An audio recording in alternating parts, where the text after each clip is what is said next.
In the quiet town of Star City, West Virginia, nights were usually uneventful. Streets emptied early, porch lights flickered off one by one, and parents believed their children were safe once the doors were locked. On the night of the 6th of July 2012, nothing seemed out of place. No screams, no alarms, no signs that a line had just been crossed forever. Sometime after midnight, 16-year-old Skylar Neese quietly climbed out of her bedroom window. Surveillance footage later captured her walking calmly down the street, backpack on her shoulders, phone in hand. She looked relaxed, almost routine, as if this were just another teenage escape into the night. At the end of the road, a car waited. Inside were the two people Skylar trusted more than anyone else, her best friends. She got in willingly. She never came back. Skylar was not a troubled teen. She wasn't running from abuse, drugs, or danger. By all accounts, she was close to her parents, active online, and deeply invested in her friendships. Sneaking out wasn't rebellion, it was independence. Her parents had caught her before, and she had always returned home safely. That history became the reason police initially hesitated to act. When morning came, and Skylar's bed was still empty, panic set in. Her parents called her phone again and again, no answer. Friends said they hadn't seen her. Police classified the case as a possible runaway, a decision that would later haunt everyone involved. Days turned into weeks. Posters covered gas stations and telephone poles. Social media erupted with pleas to bring Skylar home. Candlelight vigils were held in the town square, and at the center of it all stood two girls, crying in front of cameras, tweeting prayers, and attending every search effort. Those girls were Rachel Schoaf and Sheila Eddy. They were grieving publicly. Privately, they were hiding something far darker. Nearly a year passed with no trace of Skylar. Hope faded, but her parents refused to give up. Then, in June 2013, everything changed. Rachel Schoaf walked into a police station and asked to speak to investigators. She appeared nervous, overwhelmed, and exhausted. Within hours, she began to confess. Skylar had not run away. She had been murdered. Rachel admitted that she and Sheila had planned the killing together. They had talked about it weeks in advance, casually, repeatedly, without urgency or anger. On the night Skylar disappeared, they picked her up, drove her across state lines into rural Pennsylvania, and led her into a wooded area. There, the two girls attacked her with knives, stabbing her until she collapsed. They left her body where it fell, returned home, and resumed their lives as if nothing had happened. Rachel led police to the exact location. Beneath layers of dirt and leaves, investigators found Skylar's remains. The confirmation shattered any remaining illusions. This wasn't a crime of passion. It wasn't an accident. It was deliberate, shared, and disturbingly calm. Rachel later pleaded guilty and received a sentence of 30 years to life.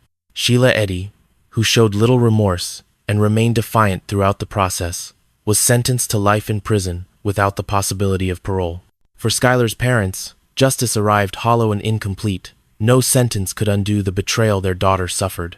What makes the Skylar Neese case so disturbing is not just the violence, but the absence of a clear reason. There was no fight that night, no jealousy intense enough to explain murder, no external pressure forcing a decision. Skylar was killed because her friends decided she should be. From a psychological standpoint, this case reflects one of the most dangerous dynamics in adolescent crime: toxic peer bonding. During the teenage years, identity is fragile, and belonging can feel like survival. In some individuals, especially those with empathy deficits or a need for dominance, friendship becomes a tool rather than a connection. Investigators and psychologists believe Sheila Eddy displayed traits associated with callous unemotional behavior, emotional detachment, manipulation, and a lack of guilt. Rachel Schoaf, by contrast, appeared more dependent and fearful of rejection. Their relationship was unbalanced. One dominated, the other followed. The murder became a grotesque test of loyalty. Skylar was not killed because of who she was, but because of what she represented: a threat to a bond built on control. The case also exposes how easily warning signs can be missed. After Skylar disappeared, Rachel and Sheila posted disturbing messages online. Some were cryptic, others were cruel. At the time, they were dismissed as teenage immaturity. In hindsight, they were signals of emotional disconnection and moral collapse. Small-town environments like Star City often foster trust, but that trust can become blindness. Parents assume familiarity equals safety. Communities assume danger comes from outsiders. Skylar's case proves how wrong that assumption can be. The investigation itself was not solved by advanced forensic science or dramatic breakthroughs. It was solved by time and psychology. Rachel could not live with the secret. Maintaining deception, especially after prolonged public grieving, created unbearable internal pressure. Her confession contained details only a participant could know, details that ultimately sealed both girls' fates.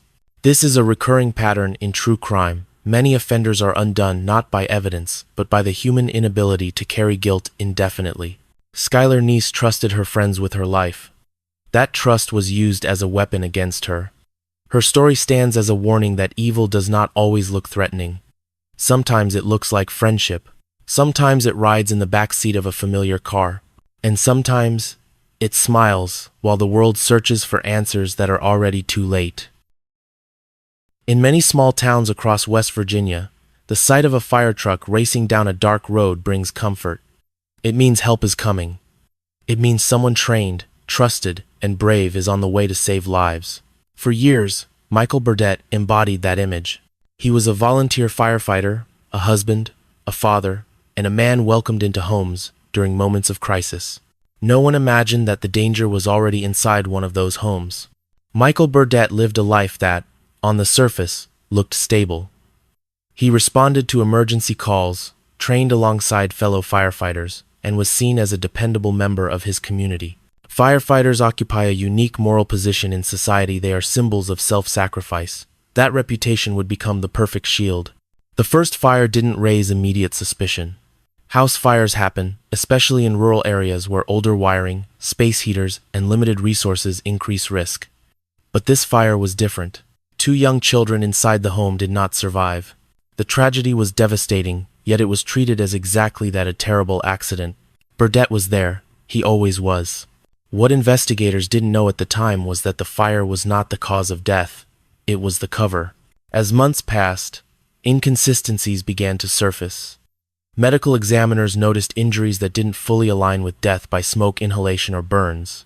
The patterns were subtle, the kind that could easily be overlooked in chaotic fire scenes. But when investigators took a closer look, the timeline began to fracture. The children had been dead before the fire started. That realization changed everything. Under renewed scrutiny, Burdett's behavior came into focus. He had access. He had knowledge. Most importantly, he had credibility. In communities like this, firefighters are rarely questioned. Their presence explains itself. Their actions are trusted by default. This trust allowed Burdett to live what psychologists often refer to as a double life. By day, he was a protector. By night, he was something else entirely. As the investigation deepened, evidence pointed toward deliberate harm inflicted on the children prior to the fire.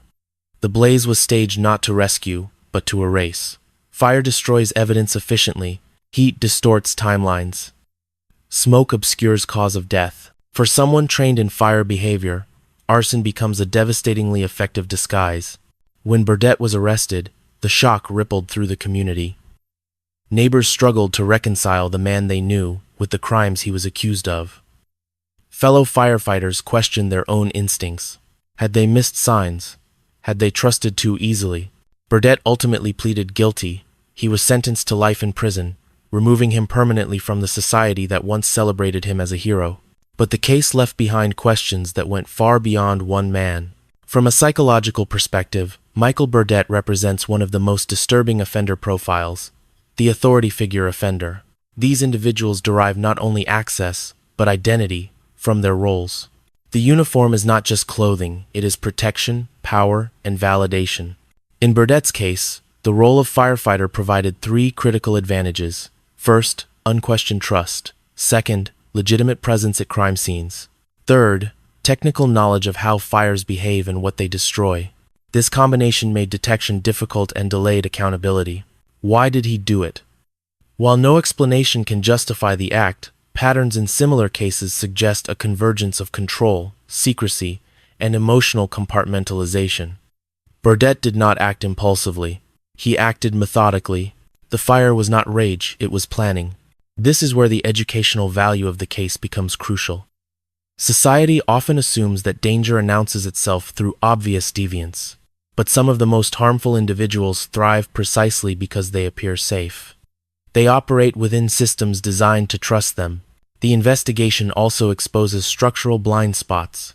Volunteer fire departments, common in rural states like West Virginia, often lack the psychological screening and background checks found in larger urban departments. Oversight is limited. Accountability relies heavily on reputation rather than verification. In hindsight, the fire was not the beginning of the crime, it was the final step. For investigators, this case reinforced the importance of forensic independence. Even when a suspect wears a uniform associated with heroism, evidence must be followed without hesitation. Fire does not erase truth forever, it only delays it. For communities, the lesson is more uncomfortable. Trust, while necessary, cannot replace vigilance. Authority should never exempt anyone from scrutiny, especially when lives are lost under suspicious circumstances. Michael Burdett did not look like a monster. He looked like help, and that is what makes this case so deeply unsettling. By the time the name Stephen McDaniel entered the national conversation, the crime itself had already left a scar far beyond the community it touched. This was not a case of sudden violence or visible rage. It was a case about proximity, obsession, and the unsettling truth that sometimes the most dangerous people are standing quietly beside us, listening, waiting.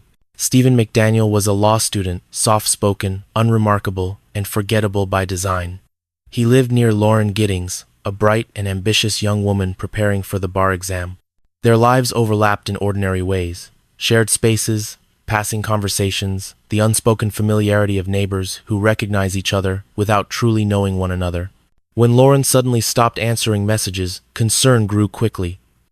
Friends noticed her absence. Her parents sensed something was wrong. Police began asking questions, and among the people interviewed on camera was Stephen McDaniel himself, standing just feet away from where investigators were searching for answers. At first, he appeared cooperative, calm, engaged. He spoke about Lauren in neutral terms, describing her as friendly but distant. Nothing about his demeanor raised immediate alarms. He was, after all, a law student, someone trained to understand rules, consequences, and the importance of restraint. Then came the moment that would define the case. During a recorded interview, a reporter informed McDaniel that investigators had discovered human remains in a dumpster near the apartment complex. As the words left the reporter's mouth, McDaniel's face changed. His eyes widened, his breathing faltered, his body stiffened as if bracing for impact. The reaction lasted only seconds, but it was unmistakable. It was the moment guilt surfaced before words could hide it. Investigators noticed it immediately, so did millions of viewers later. This was not the response of someone hearing tragic news for the first time. It was the response of someone whose internal reality had just collided with the outside world. Soon after, police focused their attention on McDaniel. Evidence mounted quietly but steadily. Surveillance footage, timelines, and forensic findings painted a grim picture. Lauren had been attacked inside her apartment. Her body was dismembered and disposed of, an act that required time, privacy, and emotional detachment. McDaniel confessed. He admitted to killing Lauren, claiming it began as an argument. But the level of violence and the methodical nature of what followed told a different story. This was not a spontaneous loss of control. This was an act shaped by fixation and a need for dominance. From a psychological standpoint, McDaniel fits a profile that appears repeatedly in crimes involving neighbors and acquaintances: the covert obsessive offender. These individuals often live parallel lives, outwardly compliant, inwardly consumed. Their obsessions remain invisible until a boundary is crossed, and when that happens, the escalation is rapid and catastrophic. McDaniel did not break because of overwhelming evidence alone. He broke because his control slipped. That brief, on-camera reaction revealed more than hours of interrogation ever could. In criminal psychology, such moments are known as leakage unconscious signals that betray internal truth. The body reacts faster than the mind can fabricate a lie. The investigation succeeded not because of a single piece of evidence, but because investigators trusted behavioral cues. They watched how McDaniel spoke, how he reacted, how he positioned himself in relation to the case. His desire to appear involved, informed, and helpful ultimately placed him closer to suspicion. This case also exposes a dangerous misconception. that education equates to moral restraint. McDaniel understood the law. He knew the consequences. And yet, knowledge did not prevent violence. In some cases, it simply teaches offenders how to hide longer. Lauren Giddings was not targeted randomly. She was targeted because she was close, accessible, and unknowingly vulnerable. The crime reminds us that danger is not always loud. Sometimes it waits behind thin walls, listening to routines, memorizing schedules. Stephen McDaniel was sentenced to life in prison without parole. His future ended the moment his secret surfaced. Lauren's future ended long before that, taken by someone who lived just steps away. This case leaves behind a chilling lesson. Pay attention to behavior, not titles. Trust patterns, not appearances. And remember that the human mind, when driven by obsession, can override education, status, and logic with terrifying ease. In the Appalachian region of West Virginia, darkness arrives early and leaves late. Roads twist through mountains, cell service fades without warning, and entire communities can exist miles apart with little connection to the outside world. It is a landscape that breeds resilience, but it can also hide violence with terrifying efficiency. Within that isolation, the crimes attributed to Joseph Smith unfolded quietly, one victim at a time. Joseph Smith did not fit the image people associate with serial killers shaped by cities and surveillance. He moved through rural towns and back roads, places where strangers did not attract attention, and disappearances were often explained away as people leaving town, falling into addiction, or simply starting over. In Appalachia, vanishing does not always raise alarms. The victims shared no obvious connection at first. Different ages, different locations, different circumstances. Some were found along remote stretches of road. Others were discovered deep in wooded areas, their remains exposed to the elements long enough to erase timelines and blur causes of death. Each case was treated separately, handled by small departments with limited resources and little reason to believe they were dealing with something larger. That fragmentation worked in Smith's favor. For years, the pattern went unnoticed. Communities mourned quietly. Families searched without answers. And Smith continued moving through the region, blending into a population already accustomed to hardship and silence. What ultimately drew investigators' attention was not a single crime, but repetition, similar injuries, similar disposal methods, similar geographic choices. When cases were finally examined together, a shape emerged, one defined by opportunity rather than impulse. Smith targeted vulnerability. In isolated regions, vulnerability is not rare. Long distances from help, economic hardship, and social invisibility create conditions where predators can operate with minimal resistance. Victims were often last seen alone, traveling on foot, or accepting rides.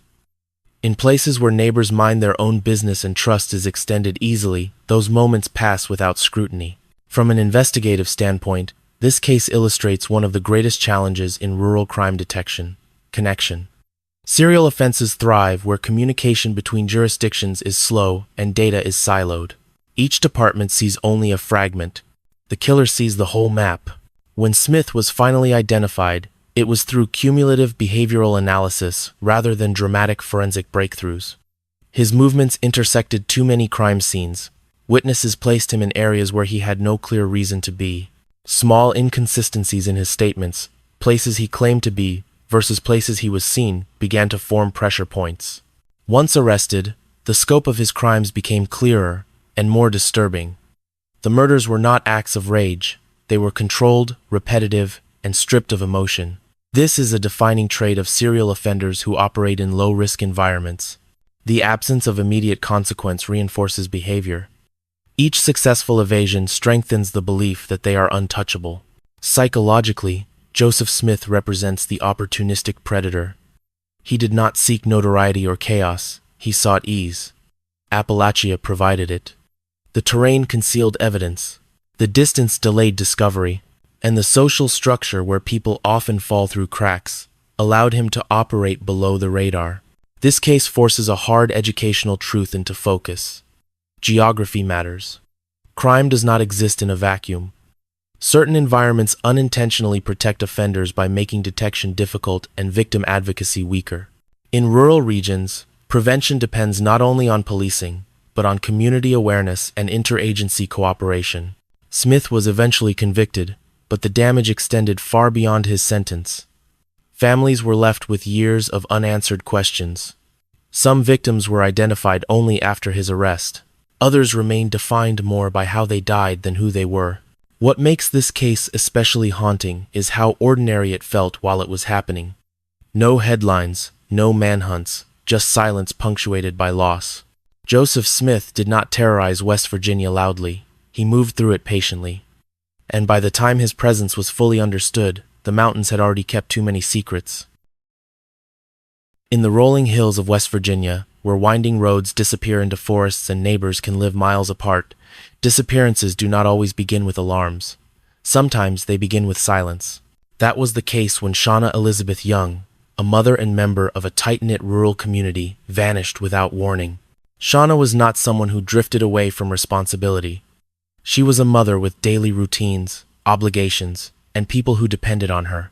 When she failed to show up where she was expected, concern spread quickly among those who knew her.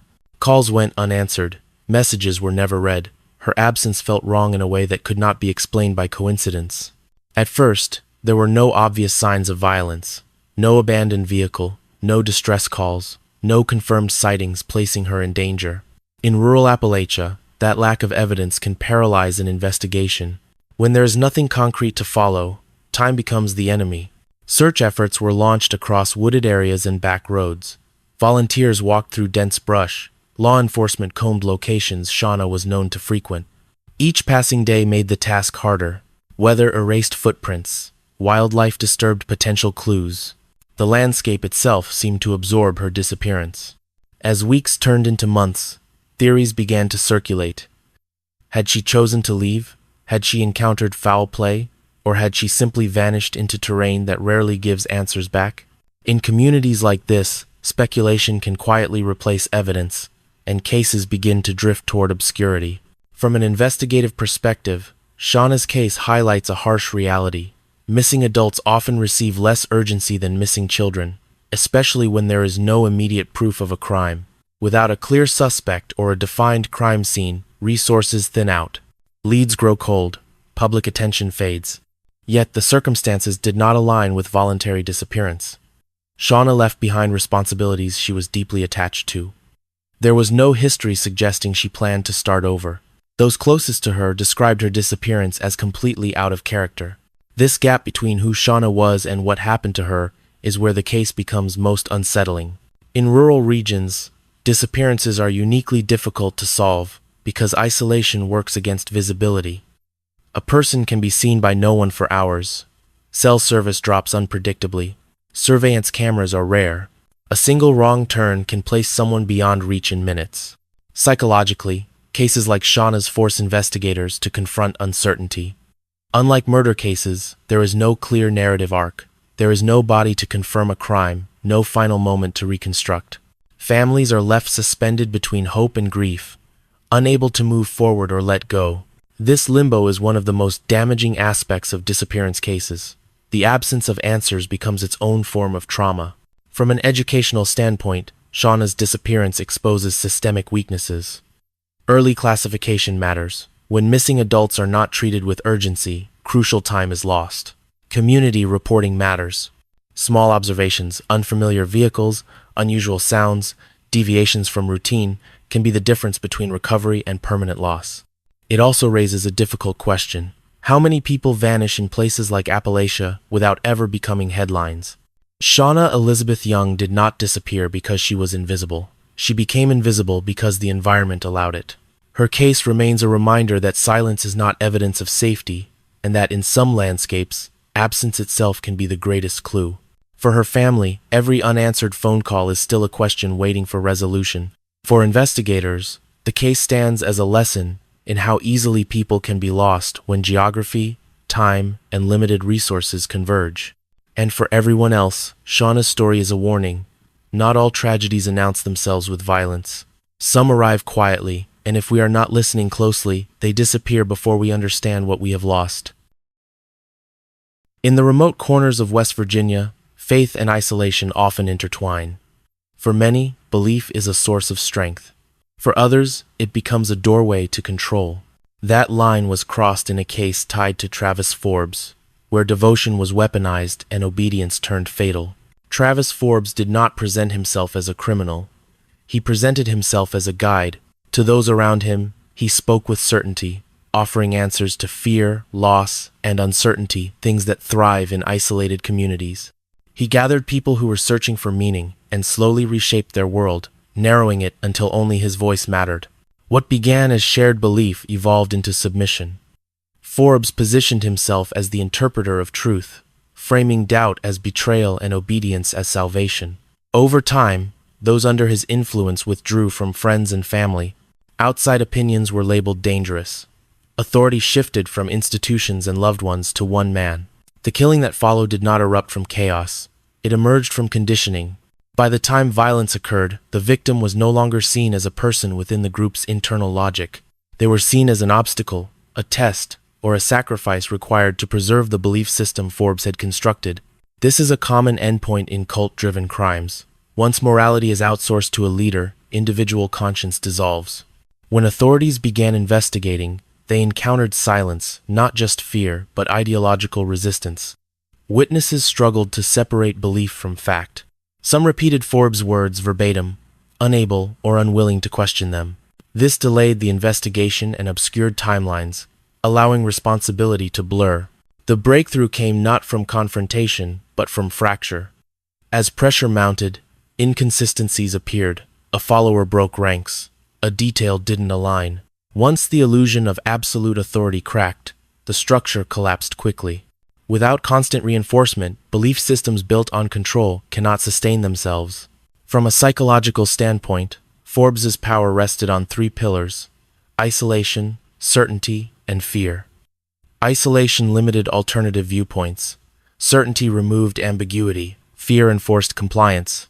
Together, they created an environment where violence could be rationalized as necessary, even righteous. This case is instructive because it shows that cult influence does not require grand compounds or hundreds of followers. It can operate quietly, in small groups, in rural homes, far from headlines. The scale does not reduce the danger. For investigators, the lesson was clear. Crimes rooted in belief demand a different approach. Facts alone are not enough. Understanding ideology, power dynamics, and emotional dependency becomes essential to uncovering the truth. For communities, the warning is uncomfortable but necessary. Extreme control often disguises itself as care. Absolute answers often conceal manipulation.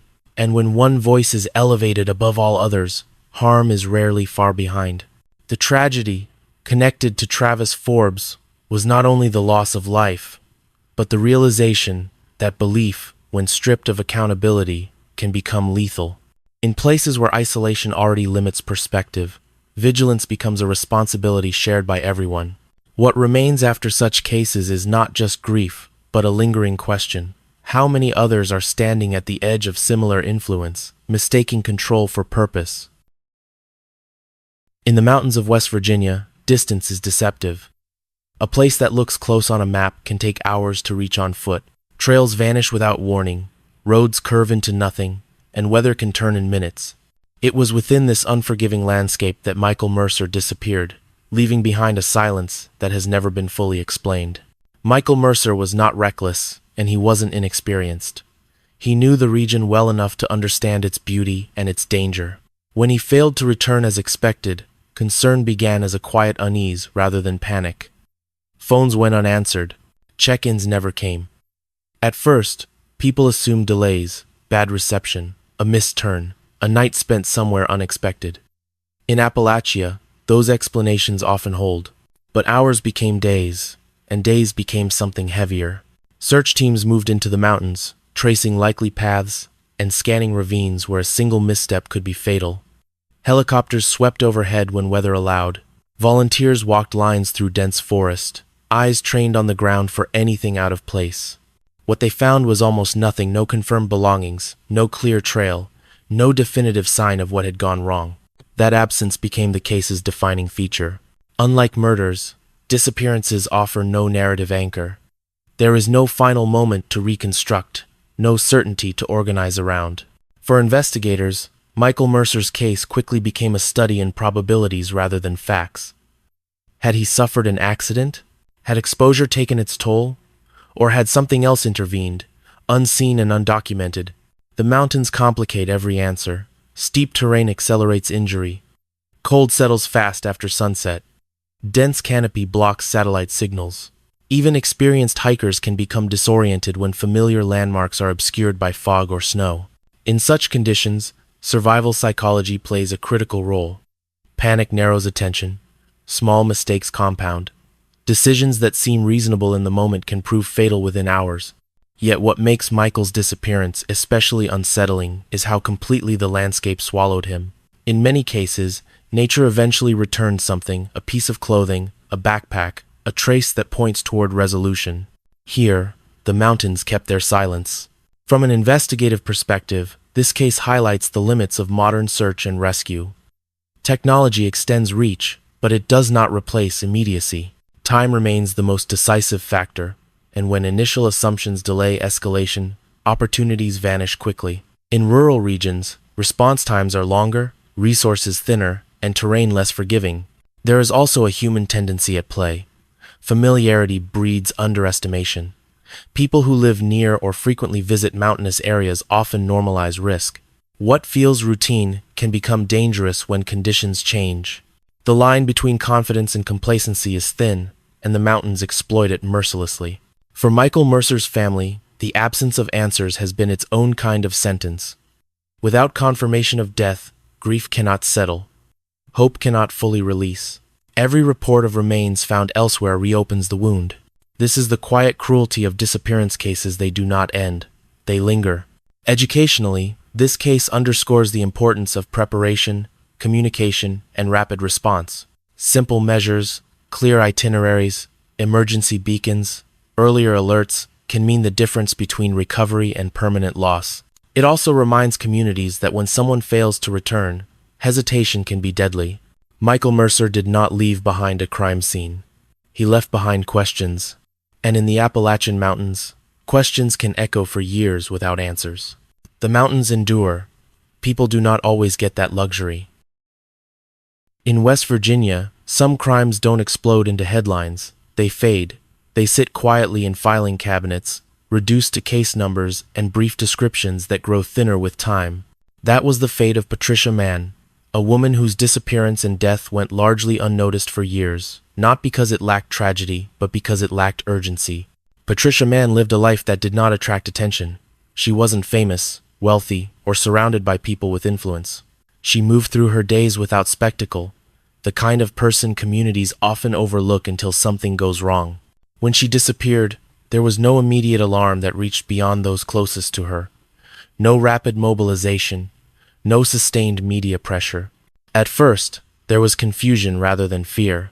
Friends and acquaintances wondered if she had simply moved on, changed routines, or drifted out of contact. In small communities, absence is often explained away before it is investigated. That delay would prove costly. When evidence finally surfaced, suggesting foul play, time had already eroded the sharpest edges of the case. Witness memories had faded. Physical clues were compromised. The trail was no longer fresh enough to follow cleanly. What remained was a patchwork of unanswered questions and missed opportunities. From an investigative standpoint, Patricia Mann's case illustrates a painful truth. Attention determines momentum. Cases that do not generate pressure are more likely to stall, regardless of severity.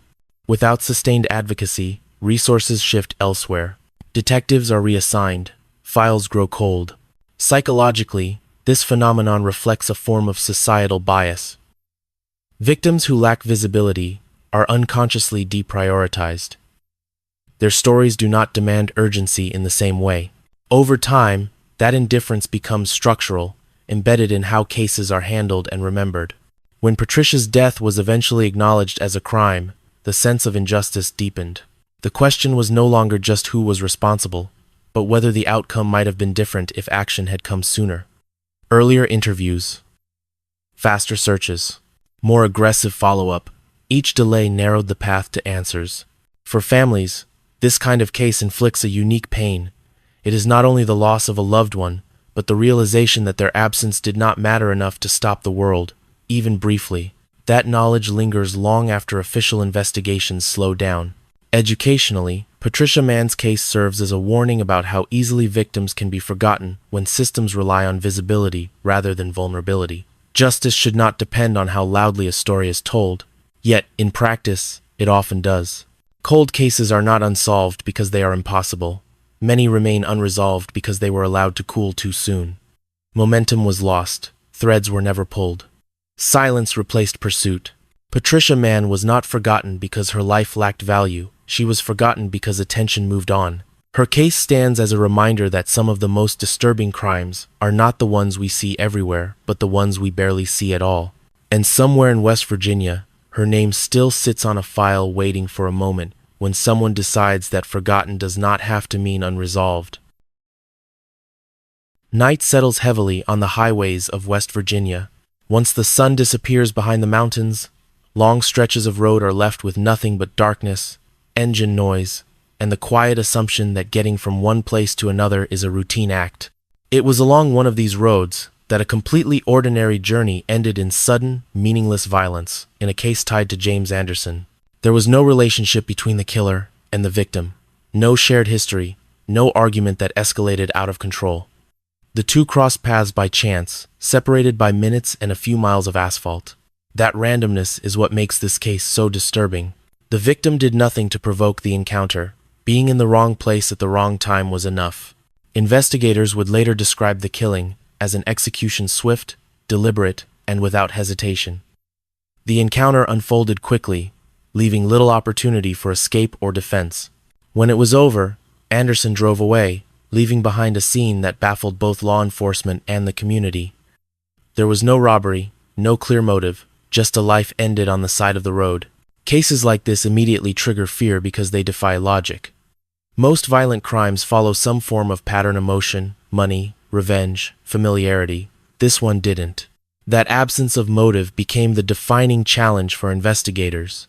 Without a personal connection between suspect and victim, the case relied entirely on reconstruction, movements, timelines, and behavior.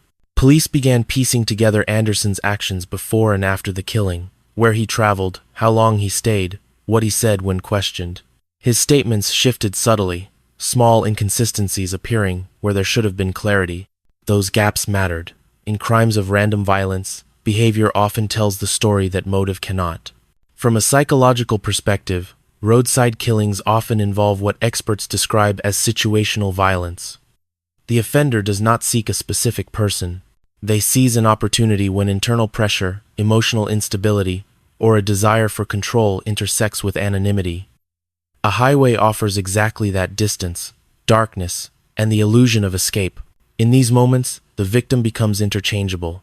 The act itself becomes the release. This is what makes such crimes terrifying. Nothing about the victim's choices necessarily leads to danger. The threat exists entirely within the offender. For investigators, speed was critical. Highways erase evidence quickly. Traffic moves on. Weather changes conditions. Without fast coordination between agencies, the case could have dissolved into uncertainty. Persistence paid off. Each overlooked detail was revisited. Each contradiction was tested. Eventually, Anderson was arrested. His capture brought relief, but not reassurance. Random violence leaves a deeper psychological scar than targeted crime. It forces a question no one wants to ask. If there was no reason, could it happen to anyone? James Anderson was ultimately held accountable for his actions, but the damage extended beyond the courtroom. For drivers who pass that stretch of road at night, the case lingers as a reminder that danger does not always announce itself. Sometimes it appears briefly, makes a decision, and disappears unless it is stopped. This case stands as one of the most unsettling in West Virginia, not because of its complexity, but because of its simplicity. A routine drive, a random encounter, a life ended for nothing at all, and that is what makes it unforgettable. In the early 1930 seconds, long before the age of surveillance cameras and digital footprints, West Virginia was still a place where trust traveled faster than suspicion. Lonely Hearts ads filled newspapers. Strangers arrived by train, and people believed that a friendly voice and a polite letter were enough to know someone's intentions. That belief proved fatal in the case of Harry Powers. Harry Powers was not a drifter in the traditional sense. He was articulate, well-dressed, and convincing. He targeted women through personal ads, presenting himself as a widower searching for companionship. For many women struggling through the Great Depression, he seemed like opportunity, stability, romance, and a chance at a better life.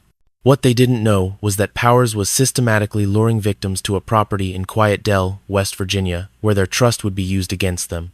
Entire families vanished after meeting him. Women, children, all disappearing without explanation. At first, the cases were treated as unrelated. People moved frequently during the Depression. Starting over was common. Silence didn't always signal danger. But patterns began to emerge. Belongings were found abandoned. Letters stopped arriving. Financial traces pointed back to the same man. When authorities finally searched Powers' property, they uncovered one of the most horrifying crime scenes in West Virginia history: multiple bodies buried on the land, including children. The killings were not impulsive. They were methodical. Powers murdered for control, money, and convenience, eliminating witnesses without hesitation. The calm precision of his actions shocked investigators. This was not rage. This was predation. From a psychological standpoint, Harry Powers represents an early example of the confidence con artist turned serial killer. His weapon was not strength or speed, it was persuasion. He understood human need and exploited it ruthlessly. Loneliness, hope, and trust became tools. The investigation succeeded because authorities finally connected what had previously been treated as isolated disappearances. Once viewed together, the truth became unavoidable. Powers was arrested, tried, and ultimately executed in 1932, but his crimes left a permanent mark. This case changed how missing persons were viewed, how personal ads were regarded, and how investigators approached patterns across jurisdictions. It was a brutal lesson learned too late for his victims. Ending this story here matters, because it reminds us that the dangers seen in modern cases, manipulation, trust, exploitation, serial predation, are not new. They evolve, but they do not disappear. Harry Powers did not rely on darkness or secrecy. He relied on belief. And in West Virginia, that belief cost multiple lives. In West Virginia, the mountains do not speak, but they remember. Roads curve away from cell signals. Towns sit far apart. Night arrives early and leaves late. Across these landscapes, the cases you've just heard did not unfold with spectacle. They unfolded quietly, in bedrooms and back seats, on rural highways, inside trusted uniforms, beneath trees that have watched generations pass. What connects these stories is not method, motive, or era. It is proximity. The danger did not come from afar. It came from friends, neighbors, authority figures, chance encounters, people and moments woven into ordinary life. Trust was present in nearly every case. And in nearly every case, it was used as a weapon. Some victims vanished without answers. Others were taken in an instant. Some cases ended in convictions. Others remained suspended in uncertainty. But each one reveals the same truth. Violence does not always announce itself. It often arrives disguised as familiarity, routine, or belief. West Virginia's isolation shaped these outcomes. Distance delayed discovery. Terrain concealed evidence. Silence replaced urgency. In places where everyone knows each other, suspicion can feel like betrayal, and that hesitation costs time. Sometimes, it costs everything. There are lessons here, but none of them are simple. Awareness must replace assumption. Trust must coexist with vigilance. And justice cannot depend on how loud a story is told, or how visible a victim appears to be. These cases are not just records of what happened. They are warnings about what can happen when systems rely on comfort instead of scrutiny, when belief overrides accountability, and when absence is mistaken for safety. The mountains remain, the roads still stretch into darkness. And the stories, whether solved or unresolved, do not end with the closing of a case file.